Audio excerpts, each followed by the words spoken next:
Welcome back to the David Pakman Show. Welcome to the bonus show. Interesting story here that you might have read about on the interwebs while browsing the tubes. There is a case of a 17-year-old girl who has been told by the Connecticut Supreme Court that she must undergo chemotherapy treatment. Mm-hmm. So what happened here was she decided that she did not want the treatment. The mother was honoring her decision not to have the treatment. Doctors said that she had about an 80 to 85% chance of living with 6 months of the treatment, and that without the treatment, death was pretty much certain. And this has been blowing up. The state argued that the teen lacked competency extended to maturity, and that they did not believe she understood the severity of her prognosis. Her mother and her mother's lawyer said they expect to go back to trial court to more fully explore the mature minor argument. And, well, first of all, before we get into that, what are your thoughts on the case? If you believe that the teen doesn't understand the severity of the prognosis, but you do believe that she understands what chemotherapy can do to you, how do you feel about this? It's very hard to say. So how much you're willing to tolerate in terms of side effects for a treatment is directly related, it has to be, if one is thinking critically, to what the impact would be of not having that treatment. So knowing this, so for example, if I were to take, I don't know, let's do a different example. If a doctor comes to me and says, hey, I want you to have a CAT scan of your entire body because we need to look for something, without knowing the impact of what disease or condition I might have, I might just say, that's an insane amount of radiation. I don't want to do that because the impact of that is negative. And you would say, well, if they were looking for why it is that your finger hurts, then you might say that doesn't make sense. If they're looking for whether you have a condition that could kill you, then you would say, oh, okay, given that, I think it makes sense to do this CAT scan, right? This is an example. So I don't know how, aside from the age of the individual, that's kind of a separate issue. If you only consider the side effects of treatment and not what the impact of having no treatment whatsoever is, I don't think that is I don't think you can possibly make a completely logical decision only knowing one half of that. And well, let's get into the mature minor doctrine here, which some people are saying applies, some people are saying does not apply.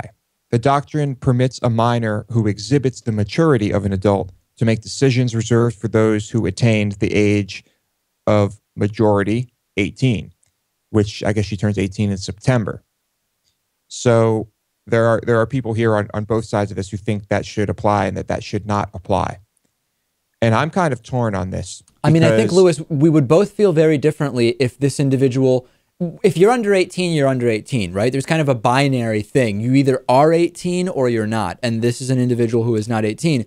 But we would probably feel differently if this was a 9-year-old, wouldn't we? We would. I think we would. Then we would look to the parents. But what if the parents were saying the same thing? I don't want my kid exposed to chemotherapy. It's brutal. It's barbaric. Whatever.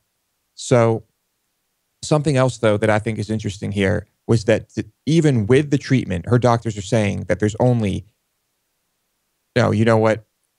Never mind that. I reversed that. 80 to 85% chance of living. I mean, what if it were 25%?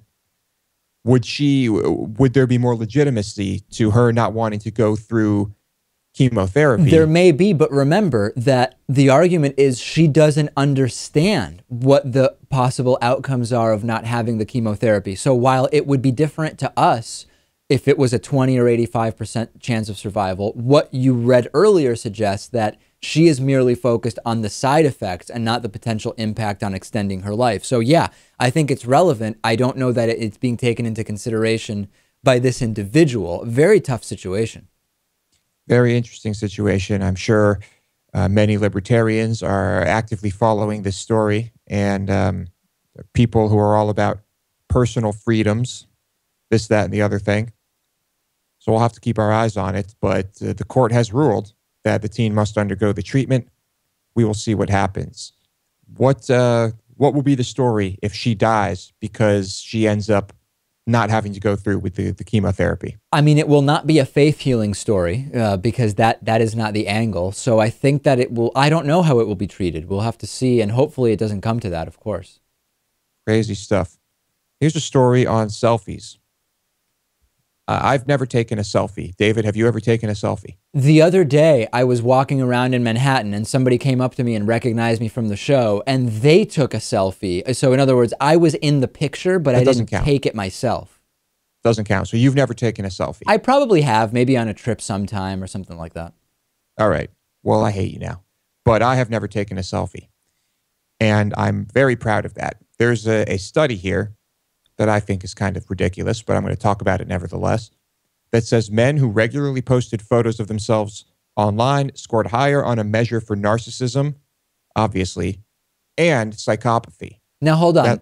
Posting a picture of oneself is different than a selfie. The selfie is taken by the person who is in the picture. These were selfies. Okay, presumably, these were actual selfies. Fair enough. According to Medical News Today, a study out of Ohio State University found that men who took selfies were more likely to exhibit psychopathic traits when compared to the control group. And there's a quote here, that makes sense because psychopathy is characterized by impulsivity. They are going to snap the photos and put them online right away. They want to see themselves. They don't want to spend time editing, explains Jesse Fox. I find some holes in this, I'm going to be honest with you, because who knows if the pictures weren't edited? In other words, you can take selfies and then post them later at night after you've analyzed which one you want to post. So I don't know that this, as I read this, I had questions about whether we can really deduce what the study claims we can. Well, it's a strange quote from the author who maybe not, might not fully grasp the technology, the process, and what's happening with selfies.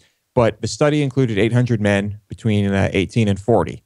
They took an online survey asking questions regarding their photo posting behavior on social media. The study also found that men who edited their pictures before posting also scored higher on the scales of narcissism and self-objectification. If this would apply to men, let's just say this is true, that men who post more selfies are more psychopathic. Wouldn't that apply to women too? Does the study explain why they're only, was it just a study of men? So they're not saying it doesn't apply to women, it's just the study didn't look at that correlation? Right. This study was just of men. So I would assume that it would apply to both, would it not? You would think so, yeah. What are your thoughts on the whole selfie thing? I mean, when you see, and I know you have plenty of Facebook friends that when you scroll down your feed, you will see there's a different selfie every day. Sometimes maybe they'll post 5 to 6 selfies a day. What do you think when you see that, or does it even register? It does, sort of, and I quickly scroll over it, and I just think it's a very weird way to be managing your online presence. I don't really get it. I don't get doing that, but hey, if it makes people happy, and I don't think that it does. In fact, we have a lot of studies showing that people who are more highly engaged with social media in that way are typically less satisfied with their lives. But if it were to make people happy, I mean, who am I to object? I guess that's a good way to look at it. I tend to scroll over them too, but I think to myself in many cases, nasty thoughts, nasty thoughts. Really, really brutal stuff. Yeah. But that's not always. I mean, not always. Just with people who happen to be posting way too many selfies, men or women. It kind of grinds my gears. Okay, Miss Bum Bum. Now, you've heard of Miss Bum Bum, have you not? You're aware of this competition? I have never heard of it. You've never heard of Miss Bum Bum? Are you kidding? No. All right. Well, Miss Bum Bum is a Brazilian competition where you basically go on stage and you shake your butt around, and does the best butt win? I don't know, but it's full of beautiful women, and you win, I guess, with some combination of being very attractive and having a nice bum bum. And one of the front runners in the most recent competition, a 27-year-old woman, posted photos of her experience in the hospital after her injections, her leg injections, these cosmetic gels that were injected into her to give her some more, I don't know, to help her win the competition, started rotting her muscles. And then, of course, this stuff had to be drained from her leg. The wounds got infected after the stuff was taken out. She went into septic shock. The photos are disgusting. She thought she might lose her leg, and it was just a nightmare. And around the same time this happened, I believe Mary sent me a story on a brief Vice documentary on the world of ass injections, mostly which covers like illegal ass injections or, fake doctors and doctors using things that they shouldn't be using to inject into your butt, and things going horribly wrong. There's some pretty brutal, disgusting content in that as well. And there's this whole world now of plastic surgery, illegitimate, I guess you could say, illegitimate plastic surgery, and it's literally killing people. What is going on here?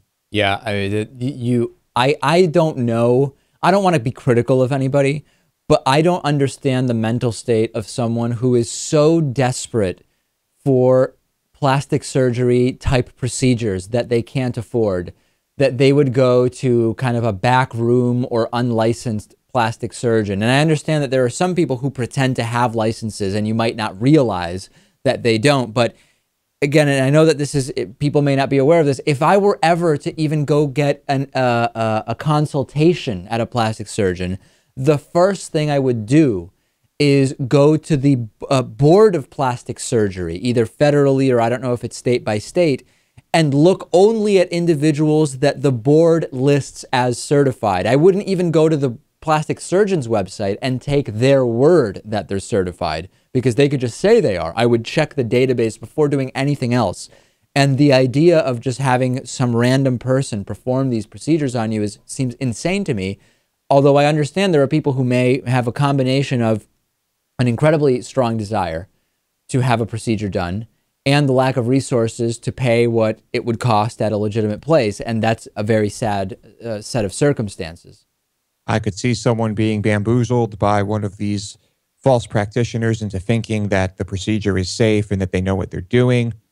But come on, at some point you got to say to yourself, you look at the room you're in and look at what's about to be injected into you and say, maybe this isn't a good idea. We can talk about the vanity aspect of this all day, but maybe we don't need to focus on that.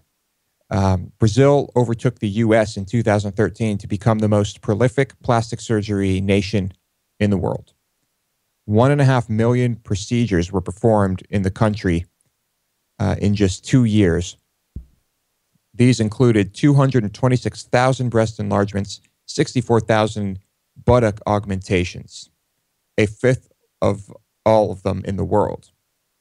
So it's really blowing up over there. And I can only imagine that this particular horror story of this Miss Bum Bum competitor is probably happening to hundreds of people regularly over there because of this. Crazy, crazy stuff. Yeah. These things will just rot you from the inside out. I mean, it's insane. Anyway, if you have a weak stomach, I wouldn't look up those pictures. They're pretty gruesome. Anything to add today? We will soon be announcing the date of the next member town hall. And when we do, then you will know when it is. That should be good. It'll be the third or fourth one. I don't remember now. I think third in the modern era, so to speak. That's coming up. Start brainstorming. What questions will you ask us? Should be interesting. It always is.